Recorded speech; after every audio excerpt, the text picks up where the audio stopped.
We're going to take a look at how to submit work for a self and peer evaluation. The first thing you need to do is go to the activities link, which is right here, and you need to locate the class in which the assignment was given. So you'll notice the entire semester is organized into classes, class 1, class 2, class 3, and so on. Now, your very first self and peer evaluated assignment occurs in class 1. So you need to go into class 1 by clicking on that link, indicated by the underscore. Once you're inside class 1, it gives a basic breakdown on what's happening in that class, and also various other materials like the course outline and resource links for you. But if you scroll right down, you'll notice that there is an icon that looks like this. We've just got a test one set up, but it's identifiable by this little cluster of people indicating a group, a little document with a check mark on it. That's indicating self and peer assessment. Now, you could simply read it from here, but it's important to actually go into the assignment by clicking on it. So if we click there, it takes us directly into the assignment. We can read the steps involved. You should know that there's also access to tutorial videos from within there, and you can simply click on them and gain access.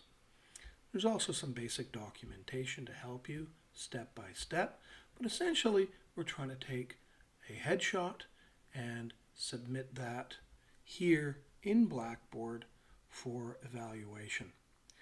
So, without any further ado, you need to go all the way down to the bottom. Now, there's a few things that are really important. First of all, know what your submission dates are. So you'll notice I've basically got a very short time until I need to get this work in. Take note of that. Also, once you've finished the submission process, you can't evaluate the work right away. You have to wait until the evaluation window opens. And then you've got to make sure you evaluate the work. Not evaluating the work means that you won't get a grade for it. Now, for every evaluation, there's one or more questions that need to be considered in the evaluation. Here, there are 2 questions. We're looking at a headshot and we want to ask the question, is the quality of the image good? Now, there might be a number of factors or criteria that go into establishing whether that image is good or not. And the second question is, has the image been posted as an avatar on Blackboard? Well, that's really a yes or no question. So some questions have several criteria that may be involved in the evaluation, and some are really just yes and no answers. So in order to start the evaluation process, you need to make a submission. So this is us in part 1 in submitting.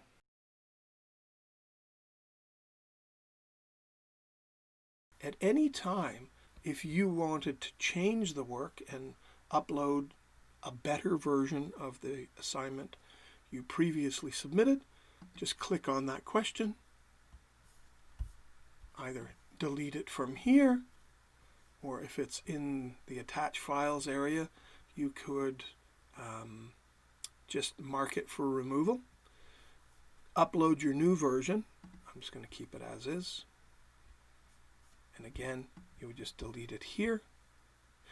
If you'd submitted it here using Browse Local Files, notice how it appears down here at the bottom. So when evaluating, you should be looking for either a link here in the text field or an actual attached file down here. Either way is fine. So if we want to replace this with a better version, we can mark that one for removal, and we could upload and attach a second, better version of that file. And then we would just hit next. You'll notice now that I've depleted all the questions, I can now click the submit button. I've officially made my submission, and again, if I look down here, at any point you'll see the status is now completed right here. Question 2, status completed. You need to see that status as completed because that activates the grading for each one of these evaluation components. At any point before the expiration of the submission window, you can go back and you can change things. So I could go back in here and I could delete that image and add another one in. So just bear that in mind. It can be changed, but as soon as the submission window closes, you're no longer able to access it. So it's really important to know when your submission deadlines are and when your evaluation deadlines are. So it's part of developing a personal discipline regarding time management. So there we have it. And next we'll take a look at the evaluation side.